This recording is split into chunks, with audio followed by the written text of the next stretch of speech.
আমাদের মানবিক কোটিয়া দিয়ে এগিয়ে যাক, আমাদের ভালো কাজগুলো আরও এগিয়ে যাক, মৃতদের মতো মানুষ আরও এগিয়ে আসুক, মৃতদের মতো স্টুডেন্ট। আমি সবাইকে এই আজকের এই বক্তব্যের মাধ্যমে বলতে চাই যে আমাদের ছাত্রছাত্রীরা দেখো কত বড় উদার মানসিকতার পরিচয় দিয়েছে, যে একটা মানুষ জরাজীর্ণ ঘরে আছে, সেটা আমার কাছে সে ছুটে গেছে যে স্যার এই মহিলার খুব জরাজীর্ণ অবস্থায় আছে।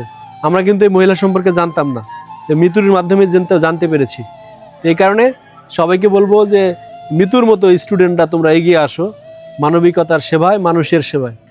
আরও এখানে বিভিন্ন মানুষ দান করেছে আপনাদের এই ঘর করার ক্ষেত্রে, বিভিন্ন প্রবাসীরা দান করেছে, বিভিন্ন বিভিন্ন ব্যক্তিরা অবদান আছে এই ঘরের ক্ষেত্রে এবং উদ্যোগ গ্রহণ করেছে আমাদের মৃত্যু আর আমাদের মেম্বার সাহেব।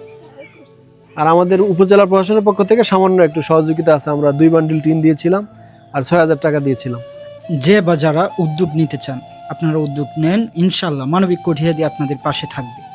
আপনাদের এই উদ্যোগে আপনাদেরকে এগিয়ে নিয়ে যাবে। প্রত্যেকটা ভালো কাজ আল্লাহর অশেষ রহমত থাকে এবং আল্লাহর অশেষ রহমত থাকা মানেই কাজের সফলতা আসবে।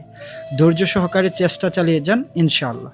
আমাদের এই ছোট বোন মিতু উদ্যোগ নেওয়ার সাথে সাথে আমরা যখন এক হয়ে কাজ করি তো আমাদের কাজের সফলতা আসে ইনশাআল্লাহ।